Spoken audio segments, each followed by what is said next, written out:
This is the Puck Junk Podcast.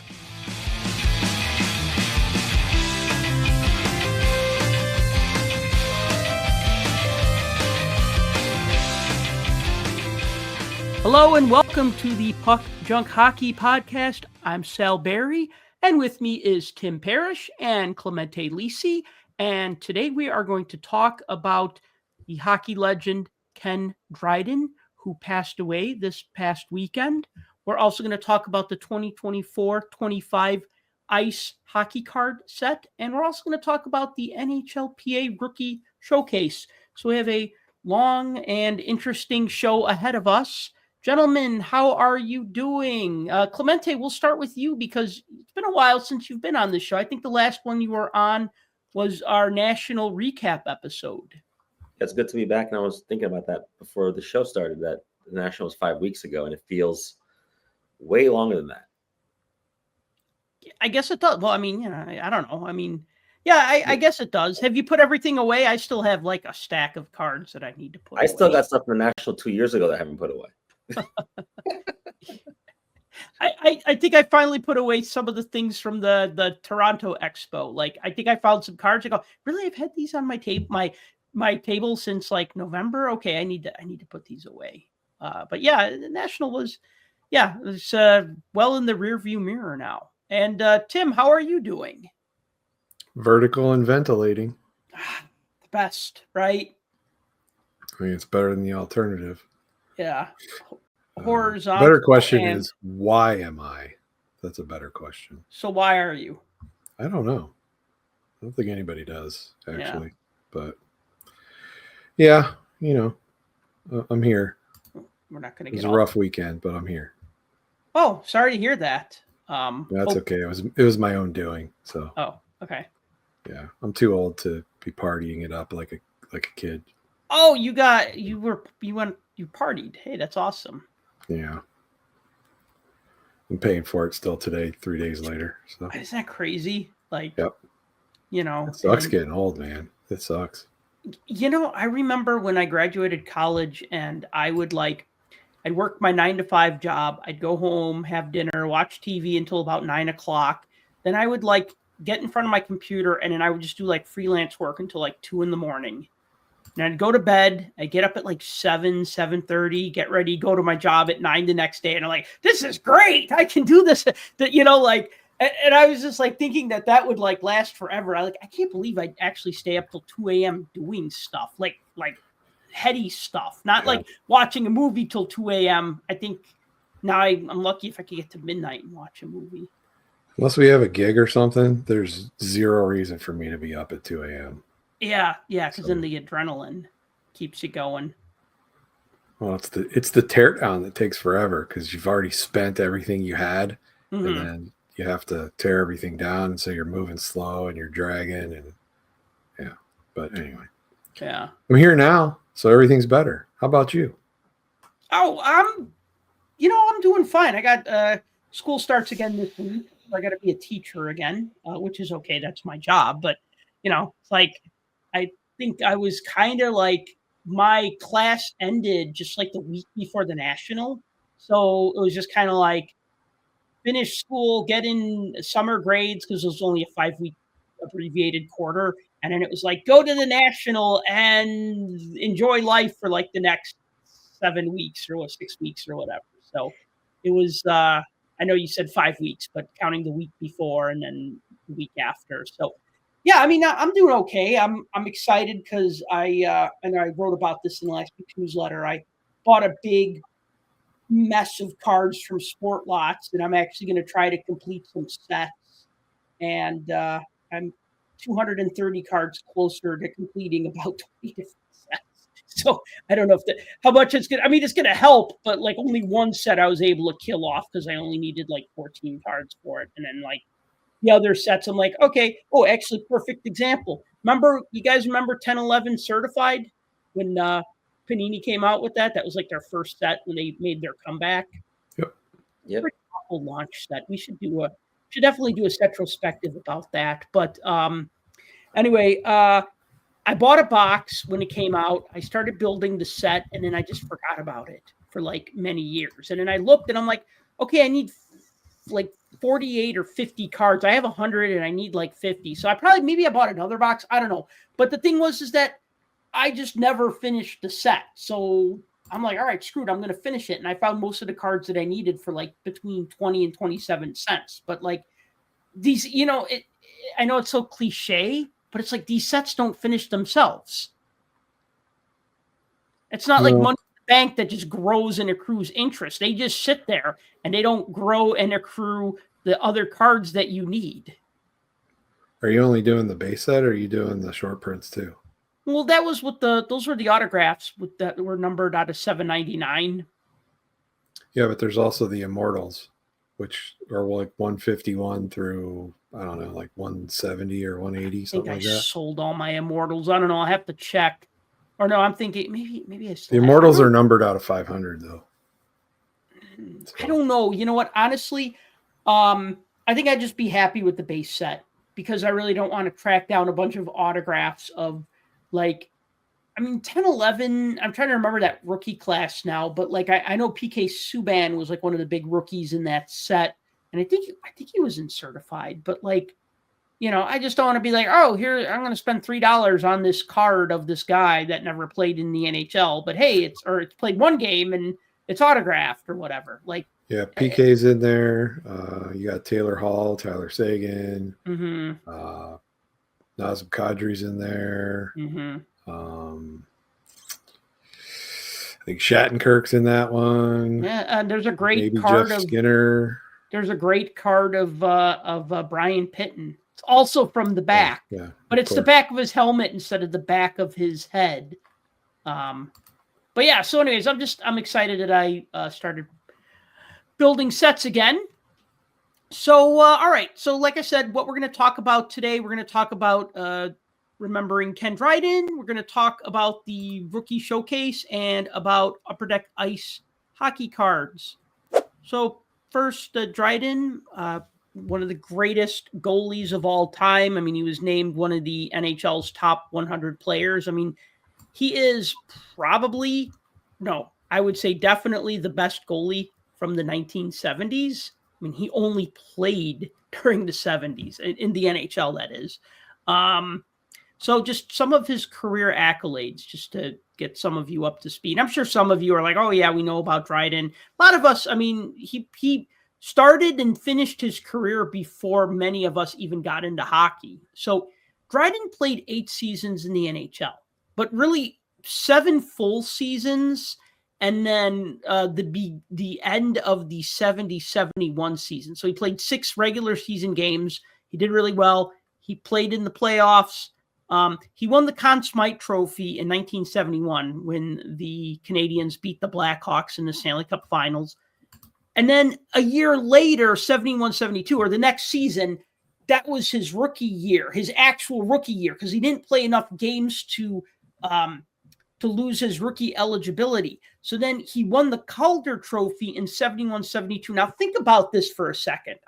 If this doesn't say legendary, I don't know what does.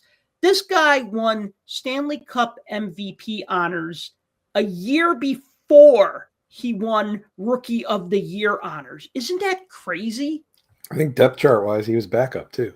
So. He was the backup. Well, he got called up at the end of the season. He played 6 games. He did well. He did the playoffs. He did great in the playoffs. He was the MVP of the playoffs. So yeah, that's just, that's talk about like coming out of nowhere. So he wins playoff MVP. Then a year later, he wins Rookie of the Year. He won 5 Vezina trophies, 1973, and then 76, 77, 78, 79. He won 6 Stanley Cups, 71, 73, 76, 77, 78, 79. He was a 6-time NHL All-Star. 5 times he was named to the first team. 1 time he was named to the second team. He played in 5 All-Star games. He was one of the NHL's 100 greatest players. He was inducted into the Hockey Hall of Fame in 1983, and his number 29 was retired by Montreal. Oh, and by the way, he took off the 73-74 season. So I mean, that's the thing. He played 8 years, really 7 years. He took off a year in the middle, and his first year wasn't even a first full year, and yet he won playoff MVP honors. So that's just insane. Now, about that year that he skipped, because I always found this interesting. He held out during the 73-74 season for a better contract. And so what he did at the time is he worked as a law clerk, because he had to do that in order to get his degree as a lawyer, because he studied law. He got his law degree from McGill University. So did a little research on this today. So he was making $80,000 a year. And he told Montreal he wanted more money, and they said no. So he said, all right, just gonna step away from the game. I'm gonna, take this job as a law clerk, making maybe, I don't know, $30,000 a year or whatever, and work on finishing my law degree. And then after the Canadians, got eliminated in the first round of the playoffs, they're just like, all right, we need Dryden, and so they brought him back and paid him $150,000 a year for 74-75. He wrote 10 books, including The Game, which is arguably the best hockey book ever written. Have either of you gents read The Game? Never have. You have, Tim? I have not. I barely know how to read. Clemente, how about you?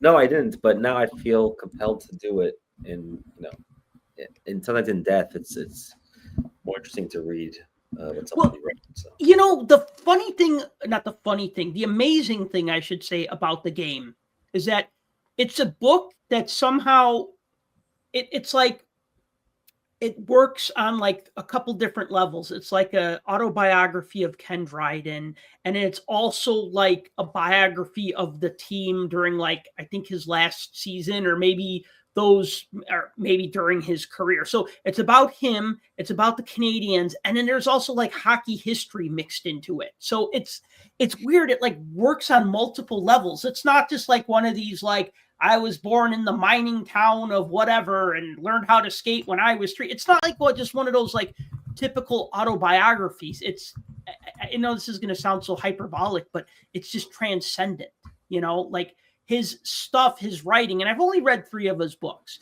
He had 10 books, but there's The Game, Home Game, and Game Change, which are the 3 that I read. Game Change was about the life and death of Steve Montador, who, passed away, I think in 2014. So it had to do with basically, it was kind of like a biography of Steve Montador, but then it was also a treatise on how concussions are hurting hockey and hurting players, and how the game could be improved so that concussions wouldn't be a thing. And if you think about that, and that book, Game Changer, starts with the brain autopsy. That's like chapter 1, the autopsy of Steve Montador's brain as they're examining it for CTE. So Dryden was just on a different level when he was writing these books, whether it was a biography, an autobiography, whatever. Just amazing writer.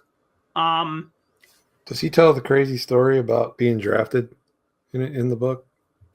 In The Game, I don't know, because you know what? I haven't read this book in probably 15 years, so I just didn't have a chance to reread it. I found it on my bookshelf though, and I'm like, I need to read this again. I've heard him talk about it before, doing interviews. About being drafted? Yeah, it's like a crazy story, because he was drafted by Boston in 64, and then pretty much they turned right around and traded him to Montreal. And he told Montreal right off the bat, I'm not even going to training camp, because he has already been accepted to go to Cornell. And he spent 4 years there and basically got accepted to Harvard Law School, but then decided, I'm going to play hockey, see what happens. And so that's how he ended up at McGill, because he could have gone to Harvard. But he tells a story about, he didn't even know Boston drafted him until like 10 years later is when he found out, because it was so quick. Like they drafted him and then immediately flipped him. Well, not quick like today where they click a button on their phone and it's done, but quick in 1964 times. But it's just crazy to think about that when you're on a team, and nobody really thinks of him as a Boston Bruin because he spent all of like 24 hours technically as a Boston Bruin. Right. So So- he wasn't. I mean, I get it. The Bruins drafted him, and that's funny if you think about it, because he was probably the biggest Bruin killer in the 70s. Oh yeah, imagine the Bruins' luck forward if he stayed on that franchise. I mean, the Bruins had some solid goaltending in the 70s, but I mean, again, Dryden was. But then again, and I'm not trying to like poke holes in his career, but if you look at the team that he played on, I mean, Dryden would have made any team that he played on better, and he did, obviously, because look at Montreal. They were competitive the years he was on the team. They didn't do so well the one year he took off. And then after he retired, that's when the Islanders kind of took over. And then they were like the next dynasty for the next 4 years. Yeah. So, go ahead. No, I was just gonna say, it's crazy to me though that this guy comes in and like he seems like he doesn't want to focus on hockey. He just wants to get his law degree. And it's like hockey got in the way of him getting his law degree.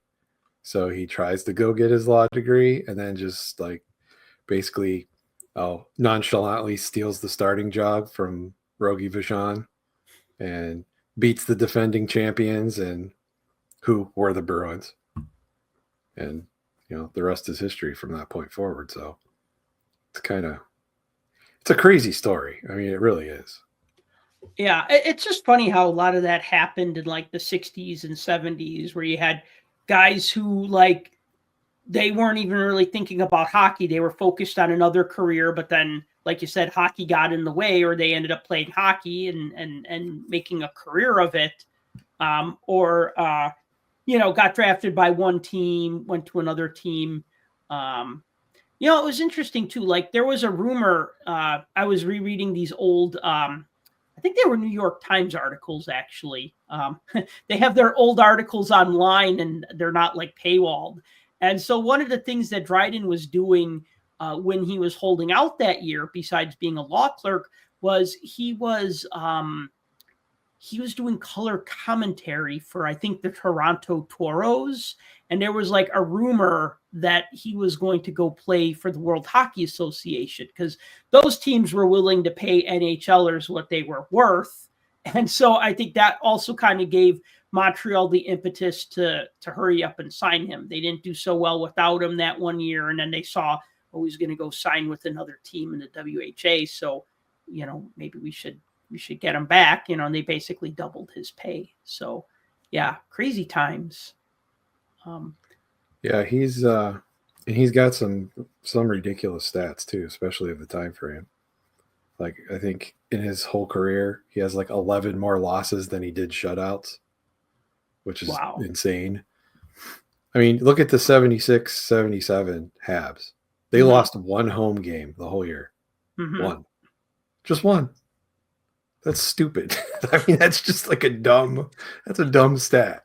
Can you imagine going to that one game? You're like, oh, I'm a Montreal fan and I get to go. Oh, I bought tickets for this game and I'm so excited. And then that's like the one game they lose.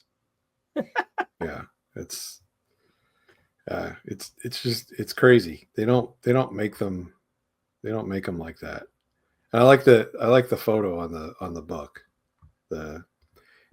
During the playoffs, him just sitting there nonchalantly leaning on the stick, just like cool as a cucumber. It's iconic. It's like he's thinking, he's like he's like, I think they called him the thinking man's goalie. And he's just like, I don't know, he's contemplating and he's observing. It's such an iconic pose. Meanwhile, the other team is in complete panic mode because they have no idea how to solve him. Well, but look at who the teams were in the 70s. You had the California Golden Seals. You had the Pittsburgh Penguins. You had the Red Wings, who were just terrible in the 70s. You had the Blues, who, challenged those first couple of years, right? And, I mean, you had a lot of bad teams in the 70s because of those expansion drafts and how they just didn't really load the teams with any talent. So, I mean, of course, when they play the Bruins or the Blackhawks, it's going to be a tough game. And then when they go play the Seals, go on that West Coast trip and play the Seals and the Kings, it's, probably not going to be too difficult. But, I want to also just mention that Dryden served as a member of parliament from 2004 to 2011. And he also worked as a color commentator for the Winter Olympics in 80, 84, and 88. So, did a lot of different things. We should point out that he was in the booth in the Miracle on Ice game with Al Michaels. Yeah, that's pretty cool. Like, yeah, I remember.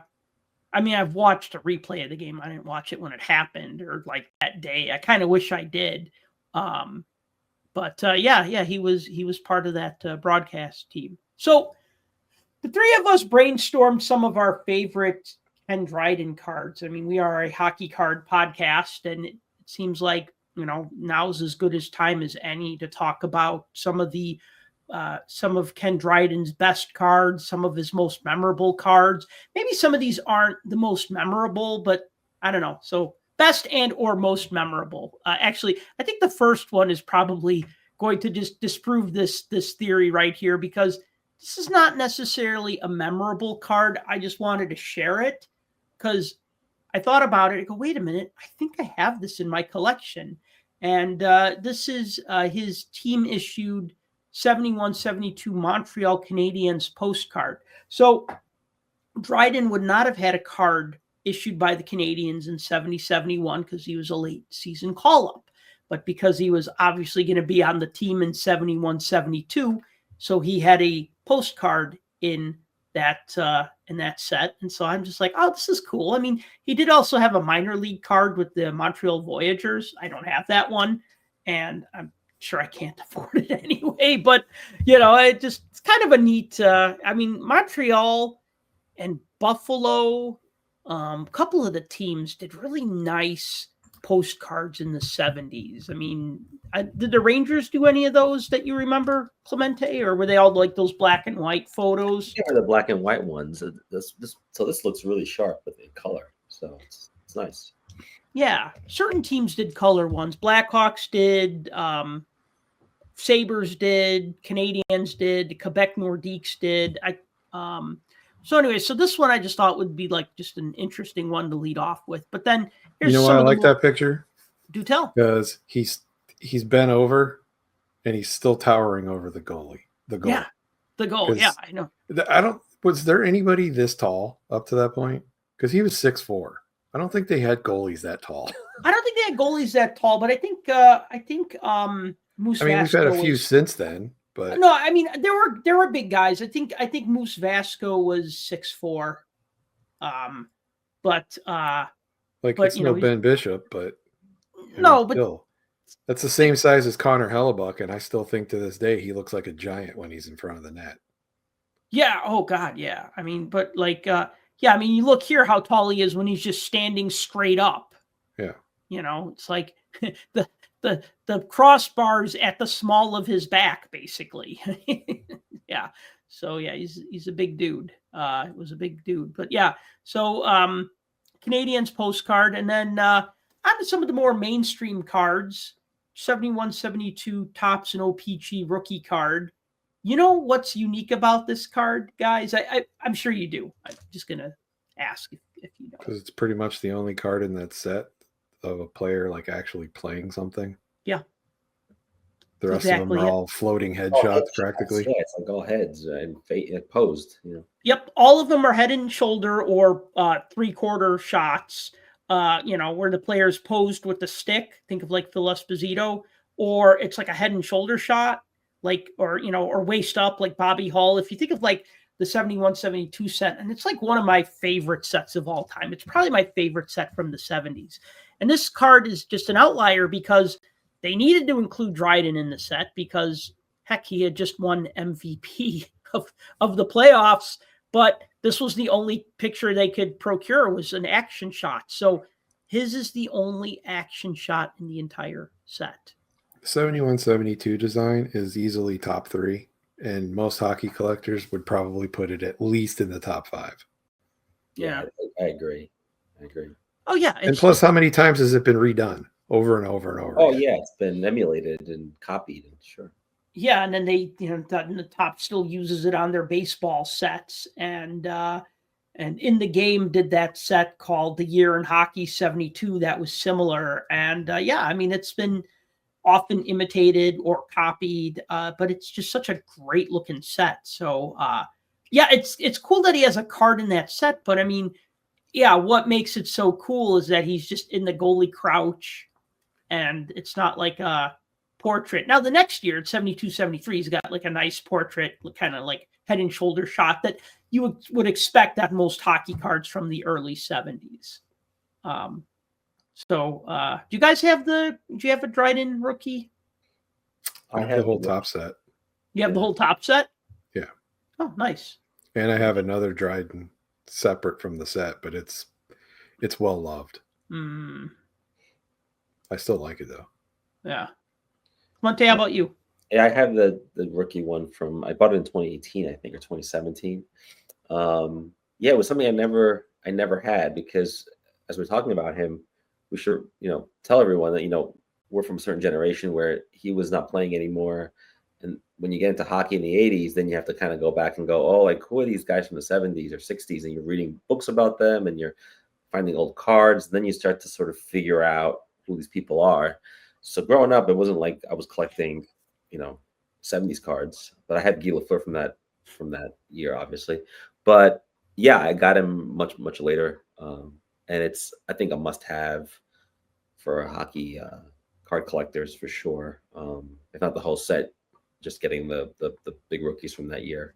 And it makes me wonder, though, if I know Head and Shoulders was kind of the norm back then, but it makes me wonder how much better the set would be if all of them were action shots, because this is a great card. And it's just really weird that they didn't have they didn't even Photoshop his head on somebody else's body, which they could have easily done. So they never did that. So it kind of works out that this is like, I never, it's funny, Sal, until you said that, I never thought of it. It never dawned on me that's the only action shot in the set, but it's so true.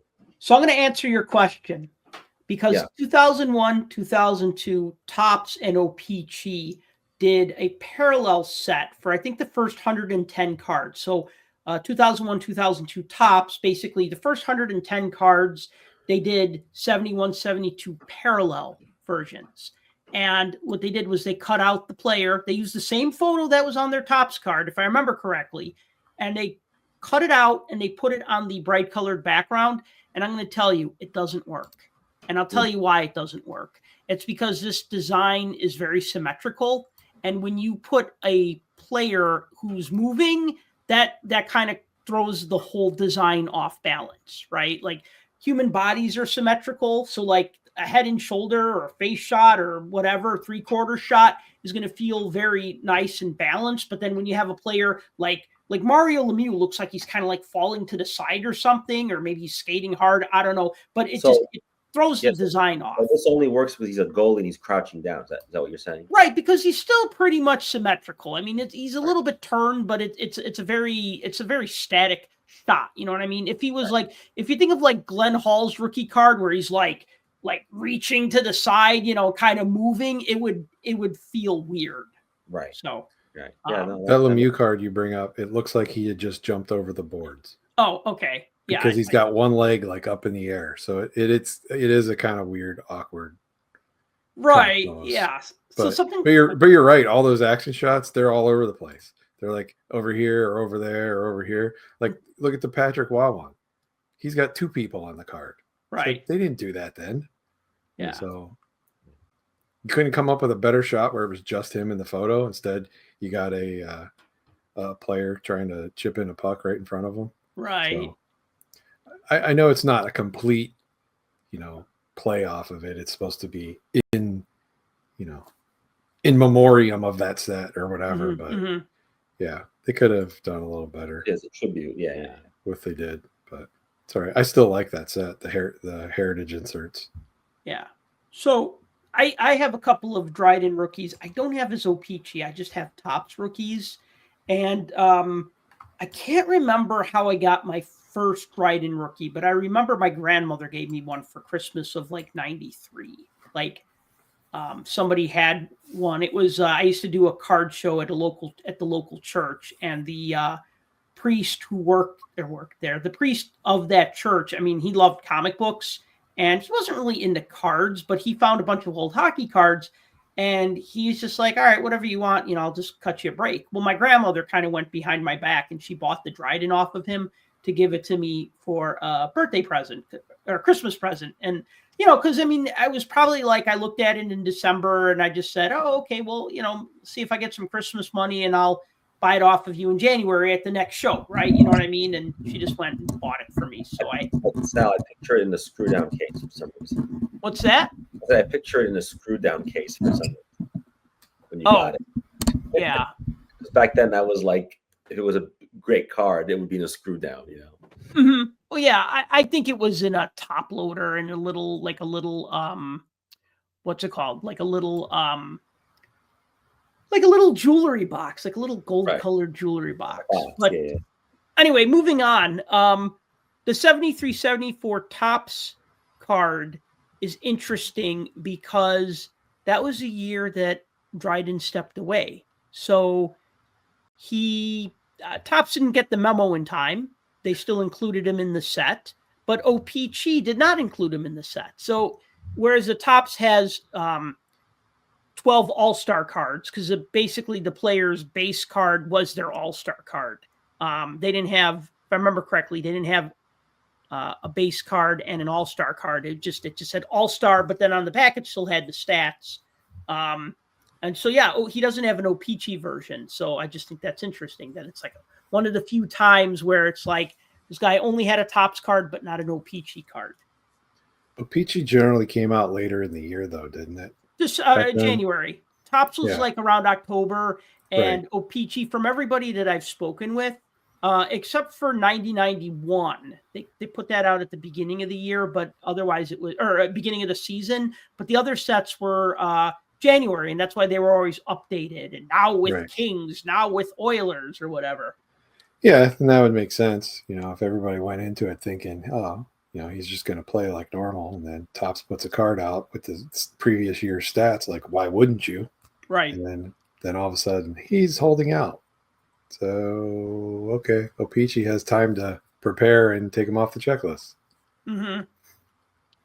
Yeah, so then 74-75, so he Dryden, obviously he came back that season and he was in both of the sets. And the back of the card, which I don't have pictured here, but the back of the card even says that he had taken it. It made it the way the write-up is, and now I can't pull it up. I have it on have a picture of it somewhere, but I don't have the card in front of me. But it basically said he stepped away from hockey for a year to focus on his law degree. Doesn't say he was holding out for more money. Just said, he stepped away so that he could focus on his law degree, which, is not wrong. It's not true, but so he didn't even miss a beat. He was back in the set that year. And then you guys liked the 76-77 card. What do you like about it? One of your picks. That wasn't my pick. That wasn't my pick either. My pick was 74-75, so I don't know how 76-77 got in there. But oh, okay. Weird. Sorry. I like both these sets anyway. I mean, this design of both of them is great. So that's, kind of regardless of who the players are. But I just think the photo is nice. Yeah. It's like a good photo of him, like in game, like facing probably the face-off circle. Yeah. Over on the side.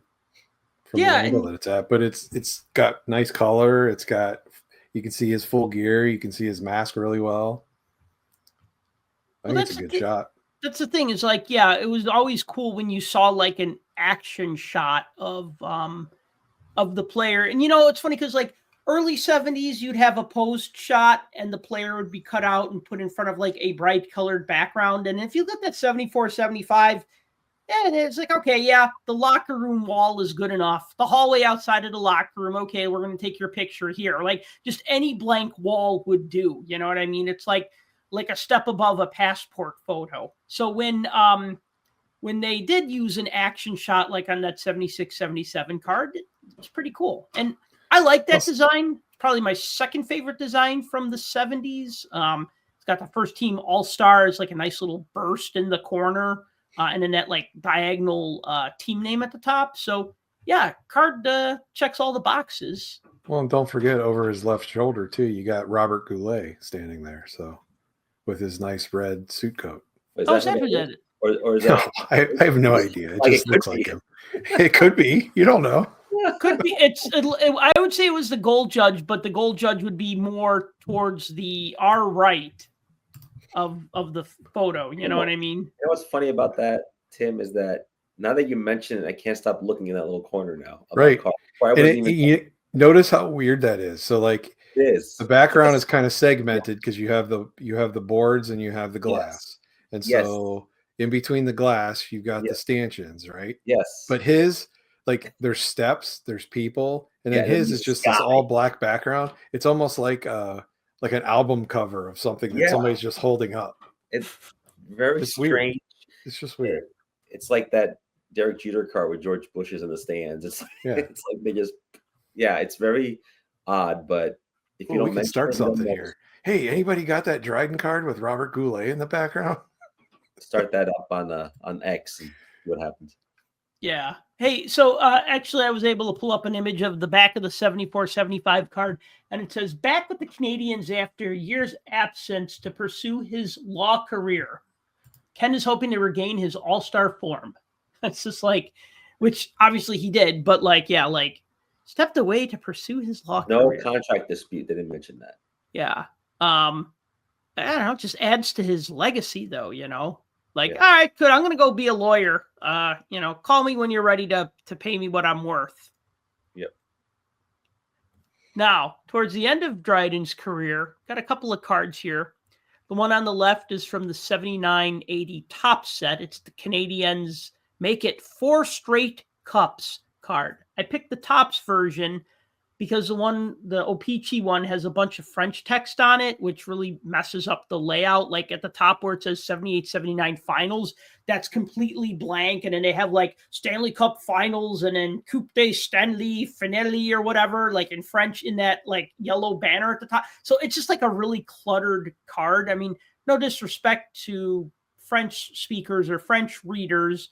They got to make the card bilingual, but yeah, when you just say, oh, let's just make the text smaller and just kind of cram it in wherever, it affects the layout. So the card on the left, the tops version is just better from an aesthetic standpoint than the O-Pee-Chee version.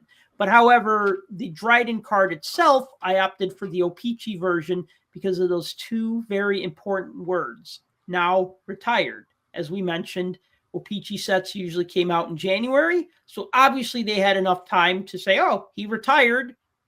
They didn't pull him from the set because that really wasn't what O-Pee-Chee would do. They would just put now retired because it was easier than like figuring out what are we going to put here.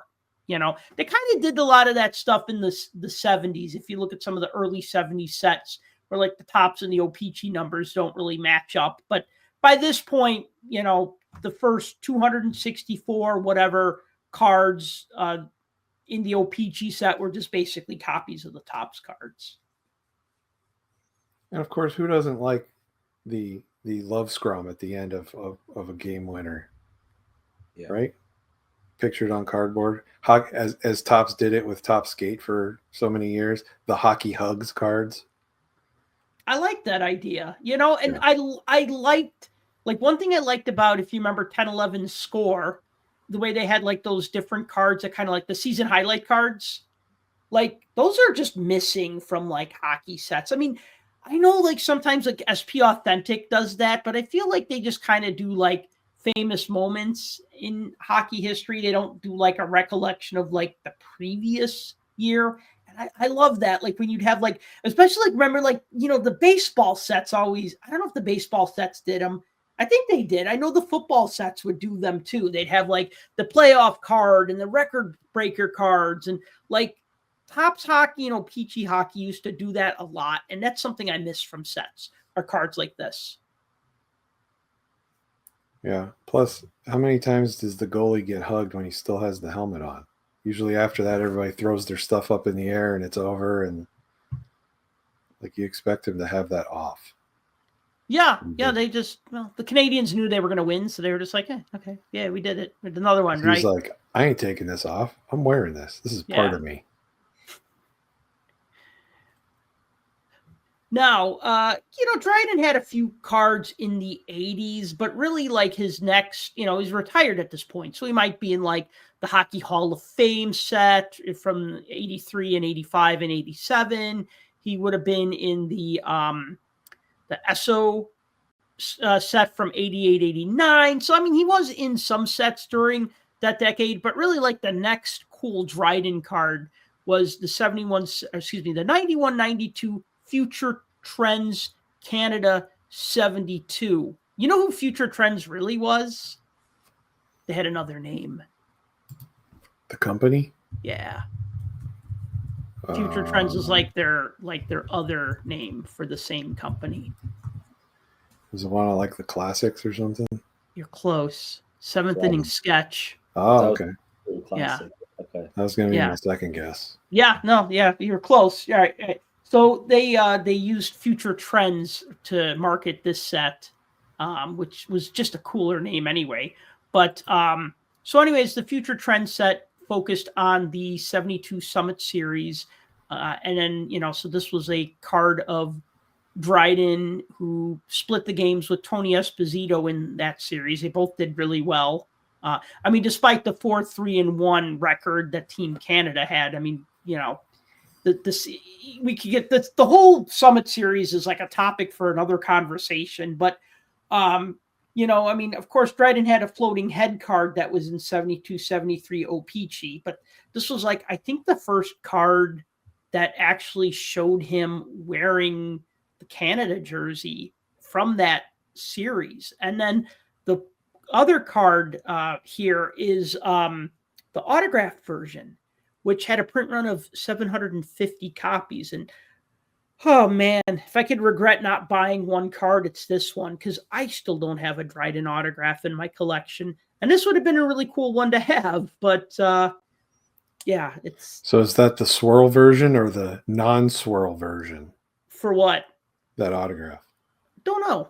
Looks kind of nice. I don't know if it's swirly or not. Because there were two different versions. I did not. Yeah. The 750 print run. Yep. Are the swirl pattern autographs. Mm-hmm. And those were the ones that were in packs as inserts. Okay. I know what you're talking about now. Yeah, there was a complete set of 15 autographs sold. Those had a count of 2,500. Mm-hmm. Same autographs, same pen, like the gold pen and everything, but they don't have the swirl. So you're talking about like an imprinted into the card. Yes. Yeah, Classic did the same thing with its original 6 set in 91, 92. Yeah. I think Hudson Bay Company put out that set. So they would have used the card on the left then with the white text and not the card on the right with the gold text, because I believe the autograph versions had gold text in the name banner area. Do you see that? I don't know. I've seen pictures of them both, and they're very hard to distinguish from each other without like actually seeing them in hand to be able to hold them a certain way to be able to tell. So if you go on like trading card database, there's a distinct list of them. But yeah, anyway, that's off topic. The thing is that like I tried writing to Ken Dryden when I started up again doing through the mail autographs from like 2006 to about 2014, and I sent him one card and a fan letter, and I got the card back unsigned. He didn't sign through the mail. He was just a notoriously difficult autograph. I've read stories about places like Frozen Pond offering him a lot of money to come to the store and sign, and he just wasn't interested. He just wasn't interested. I guess he'd sign for people when he was on the campaign trail, but that was about it. Yeah, I don't know. So like I said, he was buying votes with his autograph. I don't know. Be like, hey, if you sign these 5 things for me, I'll vote for you 5 times. Man, considering how many hockey fans would want his autograph, he should have been prime minister. Yeah. Well, Well, now that he's dead, his autograph is going to be at a higher premium. I haven't looked on eBay or anything, but I can only imagine now, even at future shows, if you do You would have his assume, autograph. at least in the beginning, that's usually what happens. Yeah, well, there's always a bump, right? You're right, but I Yeah. mean, if he didn't sign that much, then there isn't a lot there, you know. So not a lot of inventory. Yeah. And these were some interesting cards. He's my favorite one. Yeah, so 06, 07, in the game between the pipes, did a game-used glove card. It doesn't picture Dryden, but it has a picture of his iconic mask, and then it has a piece of a game-used glove. I believe this is his first memorabilia card, and it's numbered, or the print run of it is 25 copies. Could be, because they also had the mask set in there too, which he had. Yes. The shiny silver swirly ones. Yeah, I mean, it seemed kind of redundant to also talk about that. But yeah, the mask, I saw that one, and then I saw this one, and I go, oh, okay, well, the one with the glove piece, even though the other one is like a cooler looking card because it's shiny, but this one is just neat because it has a piece of glove. And then another card, I forgot which, Tim, I think you picked this one, but I also noticed it when I was going through his cards from the 2008-2009 Upper Deck Montreal Canadiens Centennial set. It's a picture of Dryden with the Conn Smythe Trophy. So this would have been his pre-rookie year, but he's in plain clothes. Like he's just plain. Plain is an understatement. I mean, plain clothes of that time, but wearing those today might get you killed. No, this would be on a Swagnificent card because that is very Probably. Swagnificent. Well, for those who are watching, he looks like he got that out of Mr. Furley's closet. I mean, Oh, absolutely. Yeah, for those who are 100%. listening, rather, like not watching. Yeah, if you're listening, then you don't know what we're talking about. You can't see it, so definitely go to YouTube. But yeah, he's definitely got the big collar and the whole thing, which is interesting because all the cards from the 70s, you don't see any of that because they're in their uniforms. There's no mystique around like what do they look like off ice. And this kind of just bears all here. It's kind of interesting. It's fun. I mean, it's a brown. Is that a double-breasted suit jacket that's open because it's got those extra buttons? It is. So it's a double-breasted brown suit jacket with orange stripes. Brown pinstripes. Yes. Oh my god! And he's got a pink or reddish big collared shirt and some kind of weird tie. That crazy tie. I want that. Yeah, tie. it's like I need to have that tie. Yeah, and then and then of course he's wearing his glasses on that one. Like it kind of gave me a little bit of a double take because I'm just like, wow, he's got his glasses on. His hair looks really nice, and so it kind of took me a second to realize. Like at first glance, I just thought, oh, this is a more modern picture of him. But then when I saw the date on it, and then I looked at the style, and I go, oh yeah, that is definitely an early 70s card, and you could tell based on the way he's dressed. So, well, that's the thing too. If you were flipping through and you just saw that picture, you'd move on. You had no idea that's Ken Dryden. Like you have to do a double take and really look, and you're like, holy cow, it is. Yeah, no, that's why I like that card because it's so like off the wall. Do you have any Ken Dryden autographs or any Ken Dryden memorabilia cards? No and no. I thought I had a Ken Dryden auto, but I don't. Like I went through all my Hall of Fame autos, and that's one I do not have. Yeah, the one thing that I sent him was a Hall of Fame trading card from the Cardophilium set, and that's a good one too. Yeah, I mean that would have been the one. That would have been the one that I wanted to get signed. But if I could get one thing signed by him, that would have been my pick. Would have been that card. But yeah. So anyway, okay. So a little bit of so for our listeners and our viewers, some bonus content here, right? Because we talked about like some of his best and or most memorable cards. But I mean, obviously we're puck junk, so we got to be, sometimes we got to just throw out something a little obscure, a little something off the wall. So here are two other collectibles. One is a Dryden card that was supposed to be, but wasn't, and a sticker that was not supposed to be, but was. And so these are really probably two of the oddest collectibles, Ken Dryden collectibles, you would be able to find. So one of them is a brightly colored card with cyan, yellow, magenta, and black. It's from the 99-2000 Upper Deck Century Legends set. So that set had like the 100 top NHLers in history in 99-2000. And card number 23 was supposed to be Ken Dryden. Well, he did not want to be in the set. He didn't give his approval. So they didn't print it. They already did the sheet where they cut up, where they were going to like print them out and cut them up. But instead of putting his photo, they just put a test print or the CMYK on the front. The back was white. And then they stamped, I think that's Jeff Gordon, like like they took like a racing card, like a 3-dimensional racing card, and like stamped this like player's likeness or this racer's likeness into it. It's really just an odd, stupid card. And the reason why they did that is so that these would be pulled from production. They were bright and easy to find.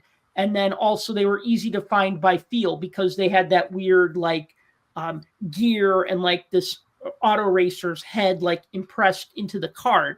But a few of them got out and I ended up with one. It was kind of one of my grails. I mean, funny what people consider grails. And to me, this was a grail, like the Ken Dryden Century Legends card. I mean, get a life, Sal. There's like cards like way more cool or interesting than this. But then I could also say, yeah, but there's like less than 10 of these. Yeah, and that one has a story, and It's a backstory. I can almost, well, I shouldn't say I can guarantee, but I can say with pretty strong conviction that probably most of the people listening have never seen that card. Yeah. Yeah. So those of you who are listening, you could go to puckjunk.com, and I actually have a nice write-up about this set. I'll link to it in the comments, or about this particular card.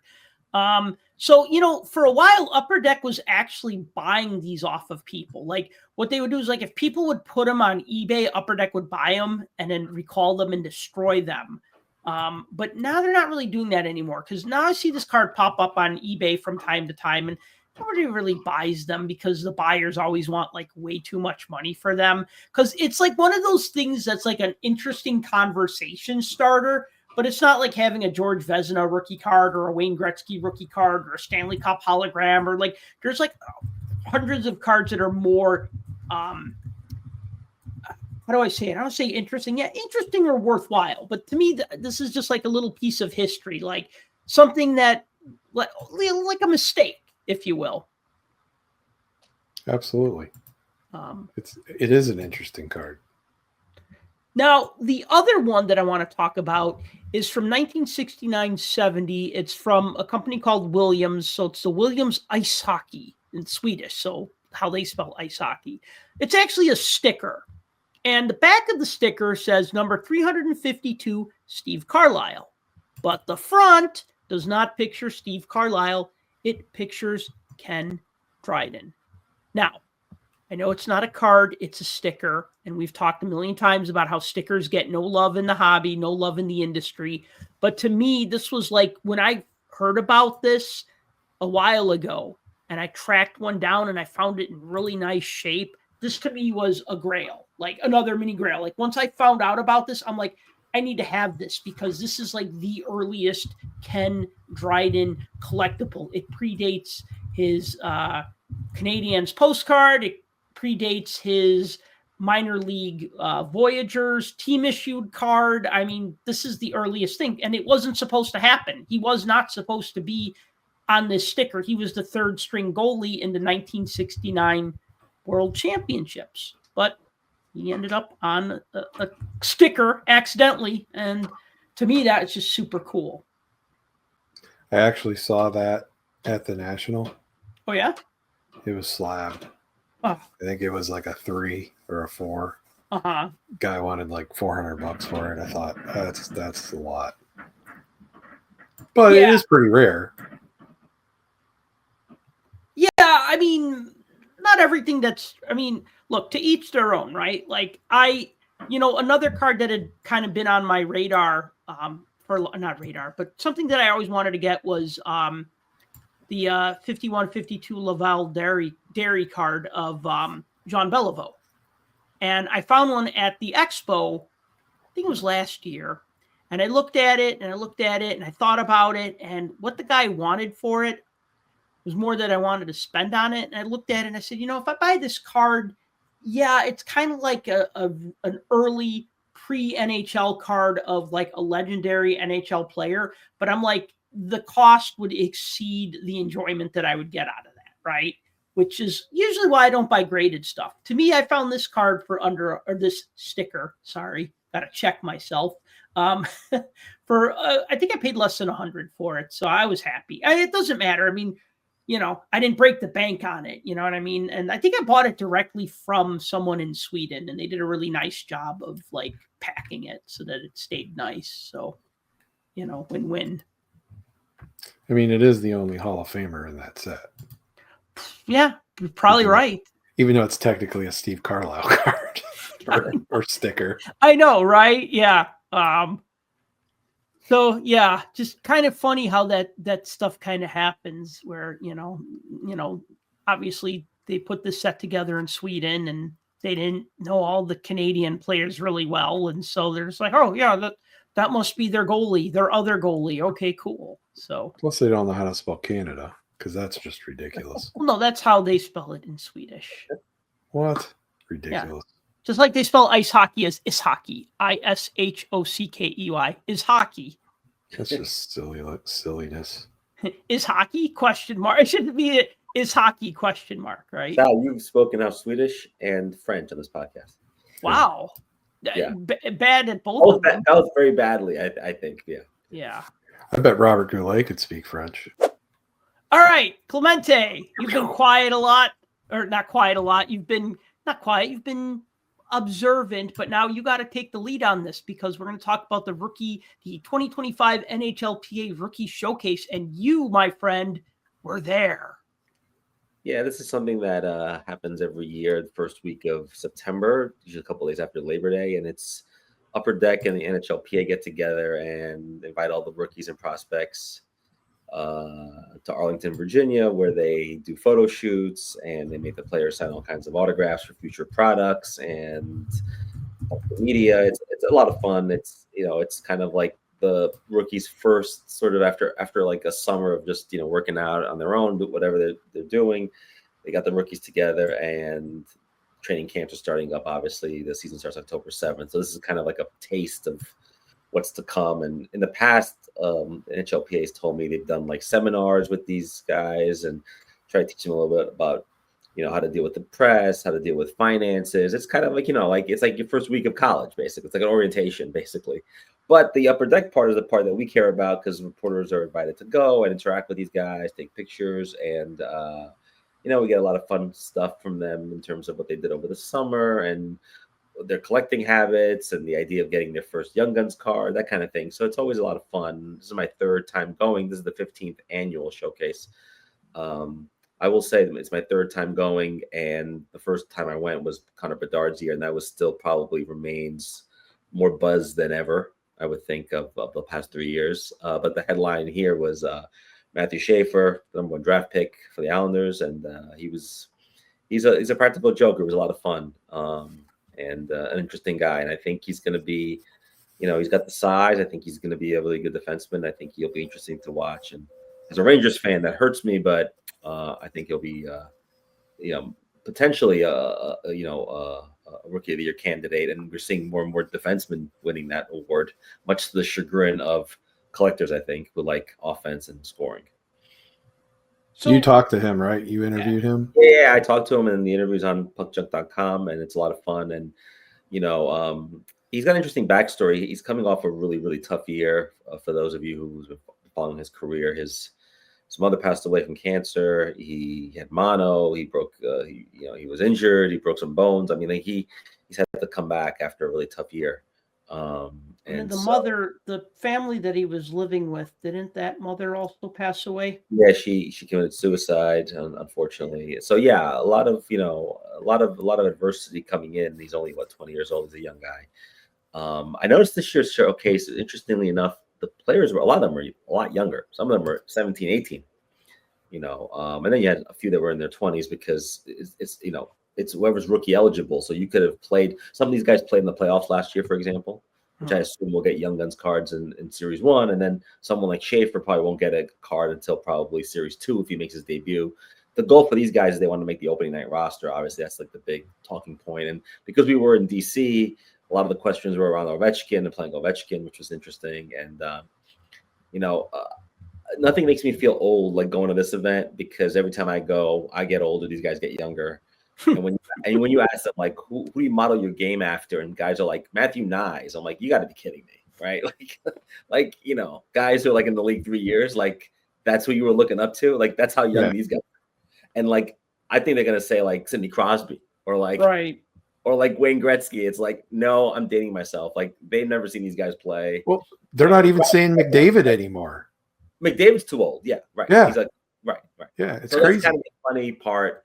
I took these, if you're watching on YouTube, these some pictures I took while I was there. They were really Upper Deck was tougher this year on pictures. They don't want pictures on the ice really because the whole point is Upper Deck gets photos of these guys and shoots video for their social media channels.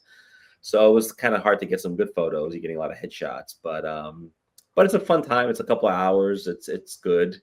And these guys are just really excited to be in the NHL. And this is like for them, for a lot of these guys, even just being at this showcase is a pinnacle. Like it's the beginning of their careers potentially.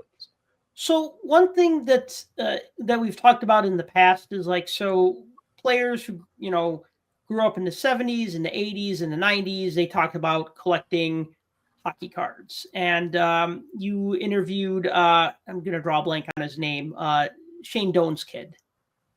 Yeah, no, what's his name? I'm blanking, but yes, that was last year. Shane Doan's kid. The one, Josh means Josh Doan. Thank you. Yes. Because he was in the Utah Hockey Club jersey at last year. Yeah. So when you interviewed him, he talked to you about collecting hockey cards and how it was always a big thrill to get cards of like his dad and his teammates, Right. and his teammates on the Winnipeg Jets, right? But then, now players are more into like the video games, like, I used to play, I played NHL 17 or whatever, or NHL 18 or whatever year, right? Yes. And so what were players like? Did any of them say that they collected, or were they more gamers? Or, I mean, they know what hockey cards are because they're going to be pictured on them. Yeah. So you mentioned video games. That was a big part of it too. A lot of these guys talked about video games is like what they're, what they're sort of when they're not playing hockey, they're into video games, or they're growing up playing video games. A lot of these guys also golf, which is really, I thought, weird, but they golf in the off season a lot, which I guess makes sense. Given the movement, of a hockey stick and a golf club, maybe. But some of them, because a lot of them grew up in Canada, they did have, as children, like 11, 12, 13, had a passing interest in cards. So it's definitely part of their life, just not as much as, like, for example, when we grew up in the 80s. It's not that much. But it wasn't like they were like, no, I never collected. It was always like, yeah, my friends had them, or my brother had them, but like a lot of them just gave them away. They threw them out. Like it wasn't something that they're really serious about. And then when you ask them about like they're going to be in a card, they're kind of blown away. Like it's like, yeah, it's like to them it's like a sign. It's like, I'm really making it if I'm going to be on a card. That's like, all the big timers get a card. So so that's cool. I think a lot of them are interested in that. But we're not getting a lot of, this is not a group of collectors here, unless like maybe their dads played in the NHL. You're getting a couple of players where, their brothers or dads played in the NHL. So you have a little bit of more interest in collecting or autographs or, but it was funny. They were more interested in seeing each other's jerseys. And of course, the Utah Mammoth was a new jersey with a new logo. And that was kind of like everyone wanted to look at that. Everyone was into that. So that was and actually, before we talk about that, I wanted to ask, since we got this nice photo up of Gabe Perreault, whose father Yannick Perreault played in the NHL and was one of the best face-off men in the 90s. And I mean, when they started keeping track of face-off wins, I want to say between 97 and 2007, he was like the top draw getter, like the top face-off guy, or one of. I wrote about that, so I can't remember, but he was like, and then I believe he works for the Blackhawks, coaching on face-offs, or yeah, I believe he does. But anyways, so you talked with Gabe Perreault. What do you remember about talking to him at this rookie showcase? Well, he played in the playoff. He played last year a little bit at the end of the year. Not the playoffs. Rangers didn't make the playoffs, but he played a little bit at the end of last year. He's got an MVP card, so if anyone's interested in collecting him. But I asked him about the number. I'm like, "You wearing 94? That's a big year for the Rangers, right?" And he kind of laughed and he was like, "Well, I wanted 34, which is my dad's number, but it was taken, so they just gave me some random number." And so, 94 is a good year for the Rangers. And he kind of smiled and laughed. Thought it was funny. So he's wearing 94, but that can change obviously once they make the rosters. But a lot of these guys' numbers were obviously just randomly given to them. They don't have a choice because all the numbers they want are probably taken by stars on the team. But, and then he speaks fluent French. So like after he talked to some of us in English, he did full interviews in French with the French speaking media that was there. So yeah, he's a nice guy. Not a big guy. So it'll be kind of tough, I think, to make the Rangers roster, but we'll see. I saw the picture that Upper Deck put out, and he was wearing like a Yager wig. Did you see that? I didn't see it, but a lot of these guys were doing really funny stuff, like behind the, like not in front of us, but clearly they were shooting funny videos. And at one point, Matthew Schaefer was wearing glasses, and somebody asked him, like, "Do you wear glasses?" Because that was kind of concerning to some of the reporters. But it turned out it was like one of those like glasses that records, and he was doing video, I think, for Upper Deck with the glasses on. So it looked like one of the guys, like one of the Hanson brothers, frankly, when he was wearing it. And kind of one of the reporters joked around, was like, "Does he wear glasses? That's not a good sign if he does." But Upper Deck was throwing out pictures like crazy, and they had they had one of Matthew Schaefer and who's the other Islander guy?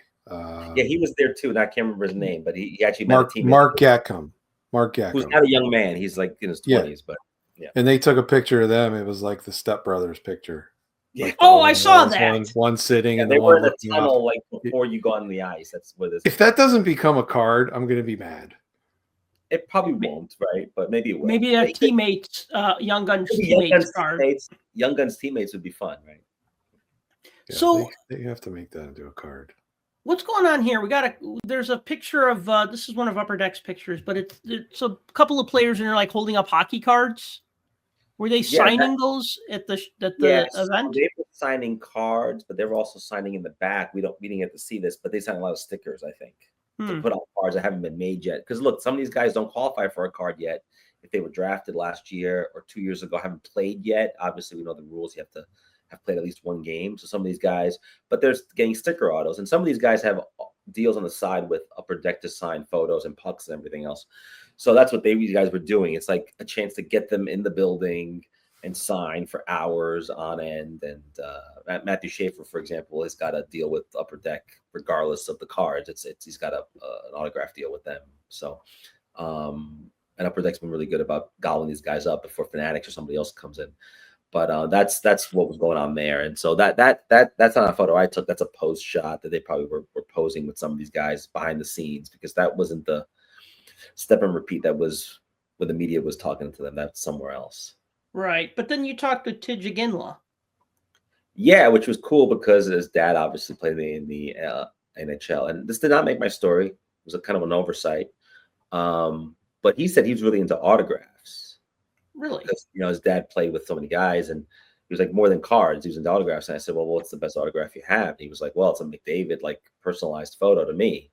Like, that's cool. And then, of course, he was wearing the Utah Mammoth jersey, which everybody was into in the photo there. He's posing with it, and everyone was really into it. And I have to say, I'm not in love with the name, but the logo looks really good. It looked fierce, and he liked it, and it was really cool. And like I said, everybody was really into his jersey because all the reporters and all the other players wanted to see what this is like the newest thing. Like, for example, you can do so much with the Bruins jersey or Rangers jersey. Can't really do much with it. I did notice some of them, though, had advertising on it that was a little different than years past. But yeah, the Utah jersey is really cool. And last year, I remember we got to see the Utah Hockey Club jersey for the first time. So this showcase also, and then these guys all played against each other in college or in the minors. So it's kind of funny to see them in their NHL jerseys, and they were really excited about jerseys more this year than I think in any other year, which is really fun. If Upper Deck doesn't get a picture of Tidge with his head sticking through a bunch of sticks or playing ping pong, it's another missed opportunity. It's got to be in like ping pong and like little boxer shorts, right? Yep. Like his dad. A UD canvas photo, a card maybe. Yeah. If they don't do that, there's a problem. Yeah, Jerome McGinley had 2 really odd cards.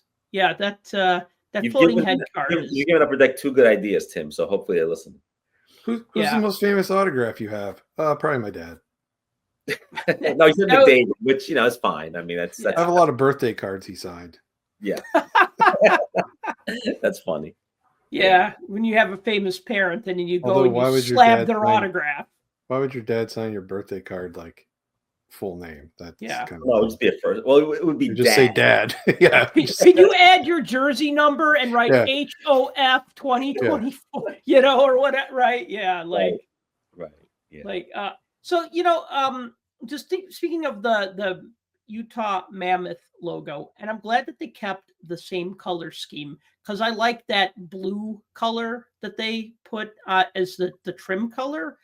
But looking at the Mammoth logo itself, I feel like it takes all the things that I like about the Nashville Predators logo and all the things that I like about the Minnesota Wild logo and combines them. Like it to me, it feels like if you took the Wild logo and the Predators logo and kind of put them together, like you'd get a Mammoth logo. And I guess maybe that's because, well, you got a saber-toothed tiger and okay, this is a mammoth with tusks, but you get my meaning, right? Though it's a cool looking logo. It's like very powerful looking, but then it also has kind of like those hidden I don't say hidden messages, hidden meaning, like the Wild logo, where you look at the Wild logo and you go, oh, it's like a wild animal head. But did you go, oh, but that's a river and those are trees and those are mountains and that's a star. You know what I mean? Like it's a landscape. So it works on 2 levels. And this works on the 2 levels as well with like the mountain range.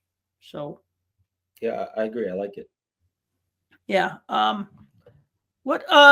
Yeah. So anyway, so he collects autographs. That's cool. Yeah. So cool that you went. Also, I'll just point out that Clemente wrote a piece about this for Sports Collectors Digest. We'll be sure to link to that in the comments. Let's talk about 24-25 Upper Deck Ice because I got my hands on a box. I opened it and I want to talk about it. So here's the lowdown, just some of the facts before we get into like talking about the design and stuff. So Ice was released on June 11th, 2025. So at the end of the 24-25 season. And I believe that's by design and, because of the rookie cards and whatnot. About 145 per box, the 12 packs per box, 6 cards per pack. So you get 72 cards in a box. Now, the box says, look for hard-signed rookie auto and auto patch cards. So hard-signed, that's their way of saying signed on the card, not on a sticker. And I guess that makes sense because this comes out at the end of the year. So they get enough time to hopefully get all the rookies that they can. And if not, then I guess they'll just make them, they'll just put them in a later release set and then put them in. So from the sell sheet, I want to read this real quick because the more I read the sell sheet stuff, the more it starts to feel like a legalese, like a contract, like a legal contract, right? Because the way they phrase things and put commas and ors and if thens and, so every box contains 1 autograph or memorabilia card, comma, 1 Sub-Zero card, comma, 2 numbered exquisite collection rookies, frozen in ice, SP ice, and or short print base set / insert, comma, 2 articulated cards, 3 numbered ice premier rookie acetate cards, 3 base set purple parallel cards, 12 base set emerald parallel cards, and 12 base set rookie cards. All right, so I read that and then I look at like the cards that I got. I go, well, wait a minute, I didn't get this, but then I go, oh wait, it's this or that. this or that, right? Excepting on Tuesdays and leap years and February 29th and whatnot, right? I just, remember when it used to be 1 autograph per box, 2 memorabilia cards per box, 8 insert cards per box. Boom, right? And that was it. You were just like, cool, I know what to expect. 6 Young Guns per box. Cool, I know what to expect, right? This is just very like, like I didn't get any purple cards. I didn't get any base set purple cards.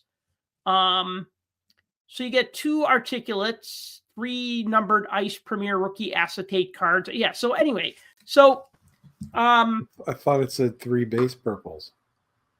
You didn't get any? I didn't get any. Weird. Yeah, and you know what? And the funny thing too is that like I actually got 1 duplicate base card. I got 2 Alex Ovechkin base cards.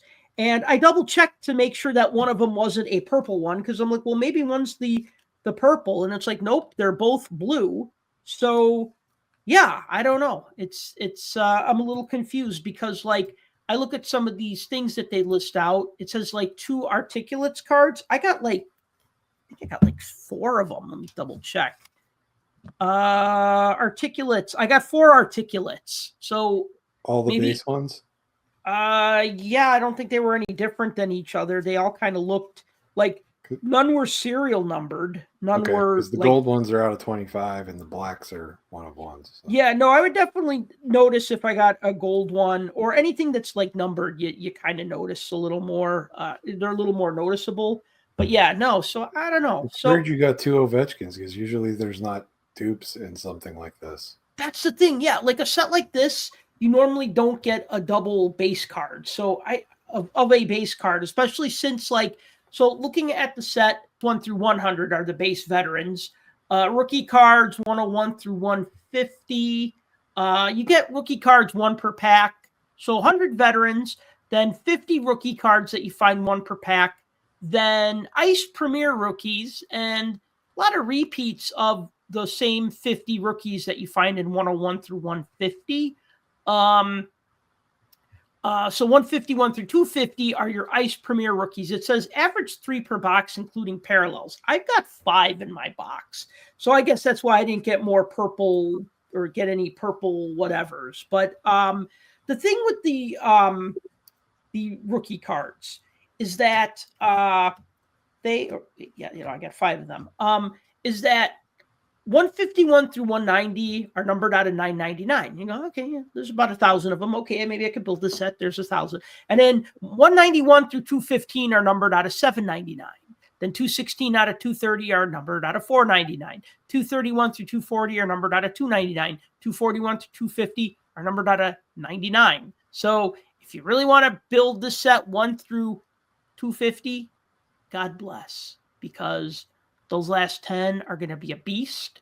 And especially those last 10, because there's less than 100 of them. So yeah, I don't know. And I know that they've been doing this forever. I mean, I remember in 05-06, the Crosby and the Ovechkin were limited to like 99. And I'd like go like, and that was, everybody busted so much 05-06 product that year because they were trying to get Crosby and Ovechkin. So then I would be pulling out like ice rookies of like Duncan Keith for like $1 or Corey Crawford for like 50 cents or like Corey Perry for like $0.25, right? Because everybody was just like, oh, it's not Crosby, it's not Ovechkin, maybe it's not Lundqvist. Okay, we're just going to throw everybody else in like our $1 box. So yeah, ice has been kind of like that forever. So it's definitely not for so. I don't even know if this is. Obviously, it's not a set builder set. So, yeah. So I don't know. I think it's interesting that Lane Hudson's one of the 249s. He's not one of the 99s. Yeah, you would think. That's one of the big cards that people are going after. Now, of course, Celebrini and Gauthier and Will Smith and Michkov are all 99s. Well, I think the thing is that like Lane Hudson was like a pleasant surprise at the end of the season. Well, did he play? No, he played what? 2 games, I think. I don't know. It doesn't matter. But the point is like, yeah, I think like they were kind of like saying, all right, let's make our heavy hitters like the Celebrinis, like the players that people are going to be collecting, or even like the guys who surprised early on, like Seamus Casey of the Devils, right? Like he was having a really solid rookie year at the beginning. I know this because I had him on my fantasy team, and so yeah, I guess it is surprising though that some of them didn't get included in as numbered out of 99, but whatever. Yeah, because I mean, you think about it, and it's more of a timing thing. It's a 24-25 set, so the statistics are going to be 23-24. And yeah, he only played 2 games, but last year, obviously, 82 games and put up 66 points. So yeah, I see what you mean. Anyway, so looking at the design, it's just typical. I don't want to say typical of ice, but they always go with like this cold, frosty, like wintry kind of look. If you remember those Upper Deck winter cards from like I think 2019, this kind of reminds me of them a little bit with a kind of swirly pattern. I think I don't want to say ice. I feel like all MVP cards more or less look alike. I don't feel that same way about ice. Like ice, I can't really think of a design that stands out in my mind. But then at the same time, like when I look at an ice card, I don't say, oh, this just looks like last year's card. But then again, I don't really commit these designs to memory, but I like the design well enough. I mean, ice was better when they were all acetate. I agree. It felt like something special. I agree 100% with that. Now I equate ice to the same as SP. It's no different to me. Yeah, I shouldn't say SP. I should say SPA. Oh, SPA. Yeah. SP retail. Well, I knew what you meant. SPA, right? Yeah. So the base rookie cards, I hate that term, but here we are. The base rookie cards, they follow the same design as the standard cards. Those, look the same. Okay, that's fine. They have a little rookie tag up in the corner, so you can kind of quickly tell that it's a rookie card. And then the premieres have a totally different design. They're printed on that PETG plastic or acetate, and they're see-through, and so they're kind of mirror image when you flip them over and look at them on the back. I think that's the draw to ice is those PETG ice premieres. They look cool. I like cards printed out of plastic. I wish all cards were just, I don't know why they still make them out of cardboard. I mean, especially since everything is so sensitive, I don't say condition sensitive, but people are so sensitive about condition now. If they printed cards on PETG plastic, then you wouldn't have dinged corners. It'd be a lot harder to ding a corner or to crease a card or to, damage it, right? Even in transit, they'd be harder. Yeah, so that would tank the market because then everybody would have a 10.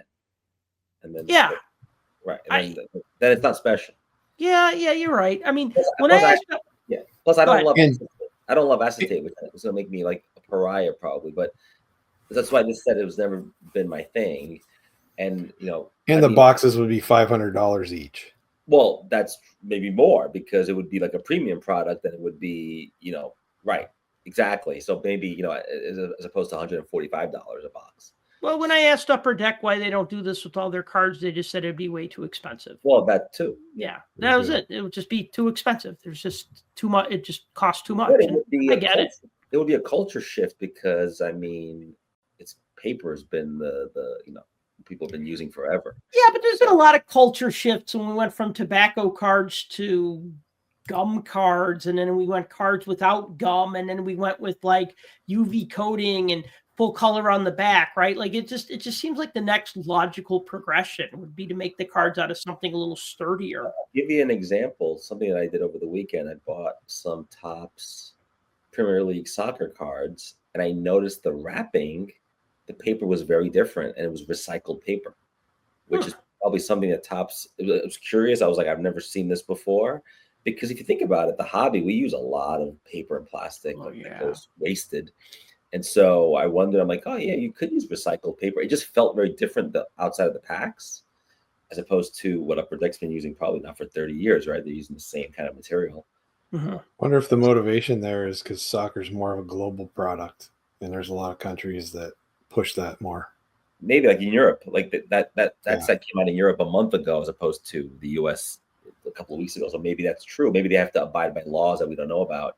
Yeah. But it's interesting and just something that, keep in mind when we're talking about different quality paper and plastics and all that. But I don't love acetate. And so the set for me was never something that I was gravitating towards. And I do find the design interesting because it's very different from all the other Upper Deck products, which is always trying to do like a 90s thing. They're not doing that here. At least as a theme, which is cool. But I also don't know if the rookies hold their value. I don't remember ever seeing rookie cards at shows and people charging a lot of money for them or getting them graded or anything. But maybe I'm wrong. Maybe I haven't noticed. I don't. I mean, 90% of the people asked for Young Guns. That's just how it is. That's right. I guess so. Yeah. I've had like decent ice rookies, nothing that'll like knock your socks off, but like of like just good players that like people collect, and they'd be like, "Yeah, the Young Gun." I'm like, "No, but I got an ice rookie that's numbered out of 999." Or like, "Oh, that's okay." And it's like, all right, no, that's fine. I mean, people like what they like, but if somebody said, "Hey, you know what? You can have this rookie card, or you can have this weird withdrawn card that only 10 copies exist of," I'm probably gonna, and it just has a CMYK test pattern on it, right? Yeah, I'm weird. The ice premieres will do well. They usually will do well with the tiered versions where you have like one of ones and stuff like that. Obviously, those are going to command a premium, and the exquisites. I mean, people go after the exquisites similar to the cup. Right. Okay. But that's it. I mean, and we're not talking the difference of, a Young Gun pulls $100. This is going to be 90. We're talking Young Gun pulls 100, and this might be 40. Yeah. So there is a big difference. Yeah, which is weird because it would be a numbered card. Right. It's because this goes back to the conversation we've had numerous times, the fake scarcity idea. Dare I bring up how many freaking graded copies of the Bedard there are again? Yeah, it goes up by leaps and bounds every time we talk about it. So some of the parallels in this set, there's emerald green parallels, which I like. I think last year, 2 years ago, I found a full emerald green parallel set. I think it even had the rookies, and this was in Canada. And I was just like, oh, okay, I'm sold. I like it because it's got like this kind of, well, this year it has like this kind of pixelated green background, but I definitely like, this is one of those sets where I look at the base cards and I go, oh, that's pretty cool. But then I look at the parallels and I go, oh, I like those a lot better. Then there's also emerald green with ice premieres. There's blue ice premieres, and then there's black, which are 1 out of 1, which are for the base cards and for the ice premieres. There's also gold, grayscale, purple, jersey, and autograph parallels. So there's tons of ice. Always has a ton of parallels, and they even like I think one year they did them where they like kind of flipped the card, like they did like horizontal parallels and stuff like that. If I'm remembering correctly, I think it was ice because I was trying to get all the Ryan O'Reillys that year for some reason. I gave up though. That's very smart. What? Giving up. Yeah. I don't know. I collect too much. And then some of the inserts, so there's articulates, which, there's a pun there because it's Arctic ulits, because they always go with this cold theme. Well, not always, because, so I thought these were called Spice, but they're called SP Ice. But but on the back of the card, this one says mild, and then another one says medium. And like, I'm like, okay, so they must be Spice. But then I look on Trading Card DB and it says SP Ice. And I go, oh, okay, this one says medium, right? Like, so it's just so weird. So it is Spice, but it is Spice. Just like I didn't realize it wasn't articulates. It was articulates until right this second. Articulates, yeah. I said it wrong, but what I meant and what I said were two different things. Like my Yeah. brain was thinking one thing, but my vocal cords were saying another thing. Well, good thing we have the visual to back it up. Yeah, and it's funny because I even misspelled it. Man, I'm just 0 for 2. I misspelled it in the caption under the photo. For those of you who are listening to this version, not missing much here, just my typos. I'd be fired. If this was a TV job, I'd be fired. Well, I like that. I like that the other one's called Sub-Zero. These are like all names of like sports drinks, if you think about it. Spice or SP Ice or Sub-Zero. Yeah. Well, other than the background, the Sub-Zero is all very similar to the last couple of years' design. Yeah, it looks pretty similar. The background's slightly different with the snowflakes and stuff. Yeah. So there's also SP Ice Level 3, Level 4, Sub-Zero Stars in addition to the Sub-Zero Rookies. There are these tougher pulls. I didn't get either of these. One was called Ice Shelves. I think it's like one in every 576 packs or something. And they have another one called Go to Work. I guess it's players walking onto the ice. Oh, kind of like. It's a weird name for it. If that was like my case hit, I'd be like, oh.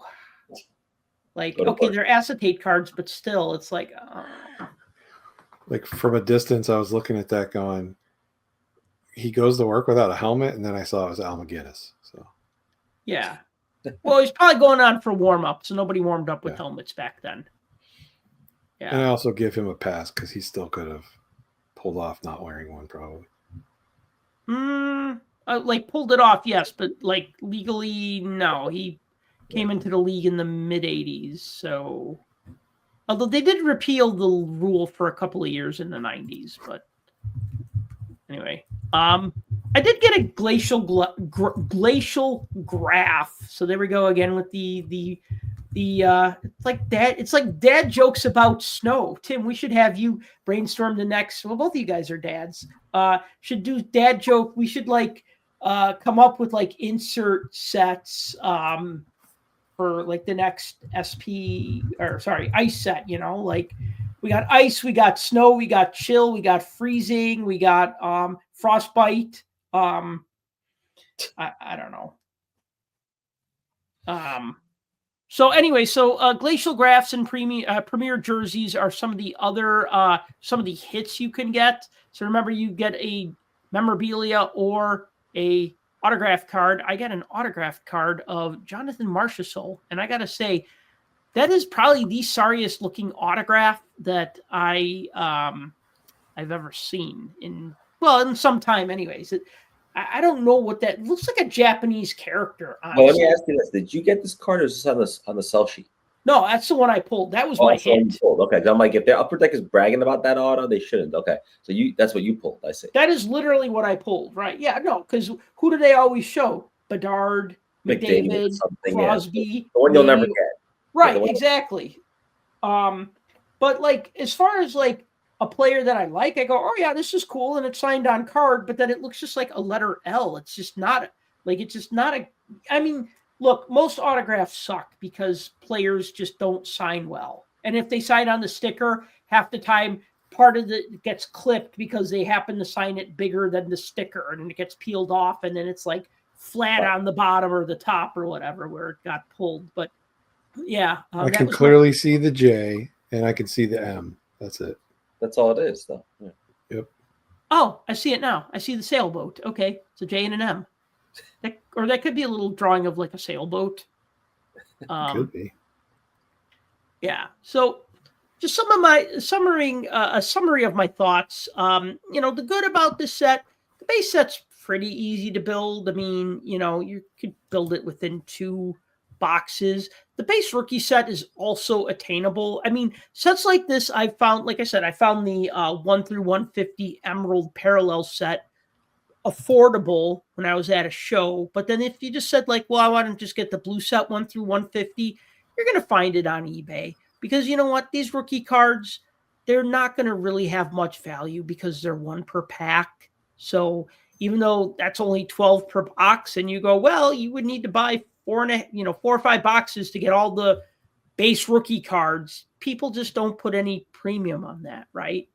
Like 1 in every pack. Well, that's pretty common. So, so if you wanted to get 1 through 150, that's pretty doable. The use of PETG for certain cards, I think always looks great. So I'm a fan, even though I'm not necessarily a fan of the see-through design because it's a little weird when they like print stats or info on the back and you can kind of see through it. But I it's a gimmick that I'm not tired of yet. And the on-card autographs, even though they're not always the nicest looking autographs, they're on card. I mean, honestly, if you threw a sticker over a clear acetate card, it would look pretty terrible. So it's good that they didn't do that. But like the bad stuff, maybe you get an autograph in a box, maybe, comma, or a memorabilia card, maybe 3 purple cards or maybe 5 yellow cards. Who knows? The regular ice premieres are only 2 per box. So they said you get 3 per box, including parallels, and I got 5 in my box. But, if you're saying, okay, I want to try to get all 250 cards, you're only going to get like maybe 2 of those short printed cards between $99 and $9.99. And then the ugly, I mean, $12 a pack, $2 a card. I mean, it's just, I don't know. Like, I know nobody buys a pack, but when you just think about it this way, this is like, there's that whole like value for your money thing. Like, like, am I better off if I was going to take $145? Would I enjoy it more buying a set like Metal? Probably, because I'd get more cards and I like that set better anyways. Or would I be better off buying 2 boxes of OPG, right? I mean, it depends what you like. But the price, and then I'm going to just say it's impossible to build a 250 card set, especially with some cards numbered to 99. It's tough. It's never an easy. Is it doable? Yeah, probably. But, if you have lots of money and lots of connections, go for it. Do you guys ever buy ice? Yeah. I mean, sorry. Yeah, I used to all the time. Okay. Why'd you stop? All the time. I haven't in a few. Well, I haven't bought a lot of new stuff in the last few years. So I'm going backwards instead of forward. So I understand. That's what I do too sometimes. But better about life for your wallet. Yeah. I never bought ice, and now that I'm really not buying boxes anymore, then I'm really not opening it, and it's just another set. Like, it's just so many of them now. It's something that I'm just not. When you're on a budget, you're like, hey, what's my priorities here? And so it's something that I just don't. It also comes out like this one came out in June. I'm just not into buying boxes of anything, especially hockey in June. Like, I'm just out of mind kind of thing. Mm-hmm. So I haven't, and I'm a little bit averse to acetate. Like what you mentioned with the see-through thing, I don't love that. And see, I'm opposite of that. That's what drew me to ice all the time before. Sure, that was the original draw of it. Yeah. And I like that. I mean, even back in the early days when ice first came out, like in the 90s, and they were the see-through cards, and you had like the action photo with the names over on the side. I mean, that was the big thing for them. But going away from that and just making the base cards, just the normal card. I mean, I like the fact that they kept the premieres that way, but honestly, I don't like the design of these base cards because what the heck is that on the side? It looks like a tramp stamp. I mean, where it's did a snowflake. Everything is not a snowflake. Everything is snowflake design. I mean, it's a half a snowflake and then the other half of the snowflake on the other side. That'd be a weird pointy snowflake. Or I thought it was a half and half. It was zoomed in a lot. I wasn't sure what. Yeah, but it has the edge. Both edges look like somebody's tramp stamp. Is what they look like. Who's in particular? Anyone in mind? You got in mind? I have no idea. You said somebody's tramp stamp, so I figured you were thinking of somebody. Pick every exotic dancer from 1992 through 2003, and they probably have one that looks just like that. Okay. That or the lattice work that my grandparents used to have on this one fence. There was a design that looked just like that as part of the top part of the lattice work. Well, Sal, that's some final thought there. Well, yeah, right, exactly. Wow. I mean, it's like a tramp stamp. That's a mic drop if I ever heard one. Well, I'm just saying what I'm saying. Like the Ice Premieres one, like you can clearly see there's a snowflake in the background. Mm-hmm. Fine, I get it. That to me doesn't look like that. That looks like something like somebody traced their barbed wire tattoo that they reluctantly got in 1994 and regret every moment since. Oh yeah. But No.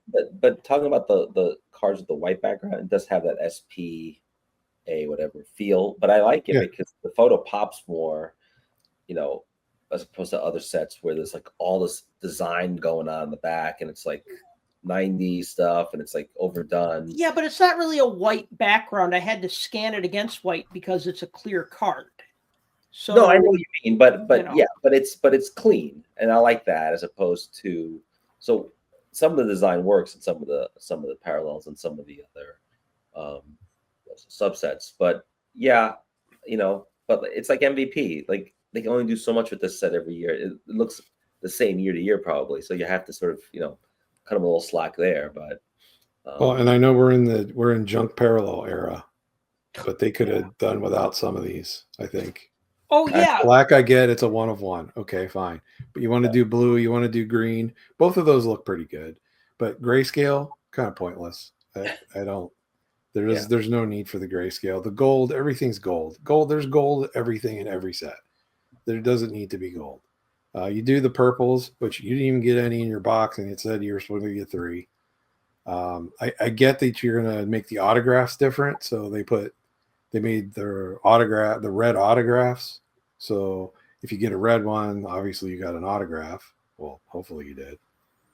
But then there's like white snowflake and gold patches and jersey ones, and just come on now. Well, and what about all of those inserts from the previous years? The updates the are updates. insane. Yeah. They're insane. There's so many. They go back to 2021. And I understand that the checklists aren't that huge, but you look at the 2021 checklist and there's Lafreniere and Kaprizov and Peyton Krebs and Bowen Byram in there. So they're adding all of those, and they're all part of like the exquisite ones. So the rookie signatures and the rookie signatures gold, they throw all those in there. And then you go to 2020 or 21, 22, and there's more Kirill Kaprizov in there. And then there's 22, 23 ones. It's got Jack Quinn. And it's like, at what point do we stop adding updates? Yeah, and like also if 23, 20 or if 24, 25 has updates for the last 4 years, and 23, 24 had the updates for the last 4 years, and then so on and so forth backward. Next year they're going to have even more, and it's like we're just endlessly printing cards. So It's what we're doing. So if a 2021 rookie card is issued in a 24-25 pack, is it actually a rookie card? Because it came out this year, not 5 years ago or 4 years ago.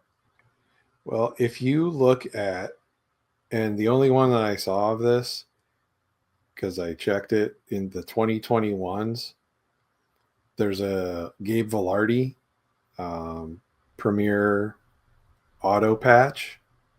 And it says on the back of the card, copyright 2021. So it says it's from the 2021 set, but the copyright is also 2021. Oh my God. So did they just not get these back? I mean, that's the only thing I can think of. These were ready. They were on the checklist. They never showed up, and Upper Deck finally got them. So that's why they're sticking them. Well, that was COVID year, 2021. So there was a lot of difficulty getting the things signed. But 4 guys? I mean, that seems to be 4 or 5 guys in each one. Yeah, I don't know. I mean, sometimes players are late, right? Like they're late in getting their cards back. If that's the case, I get it. But were these supposed to be in the other product and they were on the checklist? They just never showed up in the product, which raises the other concern. You packed out a checklist, but you never threw these in the packs, nor were they redemption cards. Or were they? I don't know. I don't know what the answer is to that. But it just seems like more and more this set and a couple of the other ones just get jam-packed full of all these updates. And it's like you're buying 24, 25 product, and 1 or 2 of your hits are going to be from 3-year-old sets. It's crazy to me. That's always a little weird when that happens, and I look at it and I go, this guy didn't play this year, didn't play. And I look into it and I see, oh wait, this got a different design or whatever, right? Yeah. Even more so, the 2021 Exquisite has the 0910 design on the autos. Mm-hmm. So now you're getting a 2020-21 product in 24-25 product with a 09-10 design. Yeah. Talk about, we talk about Franken cards with like player in one photo on a different team with a different jersey patch. Here you go. 3 different things, 3 different years. Let me ask you this: is ice typically the last set of the season? Because maybe that's where they just dump everything. Then I never thought of it that way. The cup is usually the last. Well, but that's premium. A year So later. But that's not a dump, though. I mean, that's Right, they save their best stuff for that. That's a premium set. But I'm saying because then the one after this is MVP that comes out in August, right? So that's a new season then. So maybe this is where they dump. Ultimate still hasn't come out and Premier still haven't come out. They're both on the checklist to be released. So there's still a product that's a year old. Yeah, and of course they still have ingrained icons on their list, but that's going to be more of a retired set.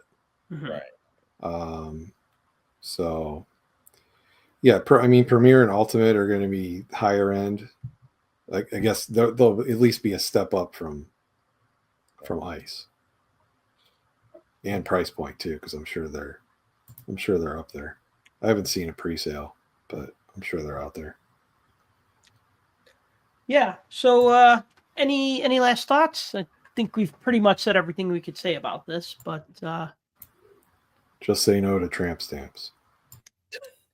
Say no to stamps. Well, I won't be buying any ice. I'm looking forward to Series 1. Oh yeah, Series 1. Yeah, I think most of my focus goes to Series 1, maybe OPC, and I always get sucked into MVP, but it's kind of a pretty easy enough set to build. So, something like this, I'll probably just try to scoop up the whole 150 card, base veterans and base rookie set. And then, the ice premieres, I mean, those are nice to have, but if I'm going to break the bank on something, I'm going to probably not go after a numbered out of 99 card of a player that I'm, lukewarm towards. I'd probably rather just spend it on. I mean, there's so many things to spend on, and like Tim said, he's focusing backwards, and I agree with that. If you don't like what's out now, look backwards. Maybe something 5 or 10 years old is more affordable, like unopened boxes, maybe not, or maybe something vintage, something from your childhood, right? But you can always find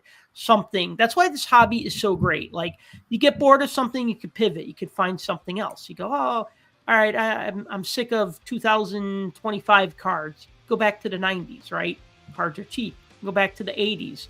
Cards are a little more expensive, but there's so much of them out there, they're pretty easy to find, Or you need more of a challenge, you just keep going back, right? But if you stick to what you like, you're never disappointed. Absolutely. Yeah. So, all right, I think we're going to wrap it up then. So, thank you for listening or watching the Puck Junk Hockey Podcast.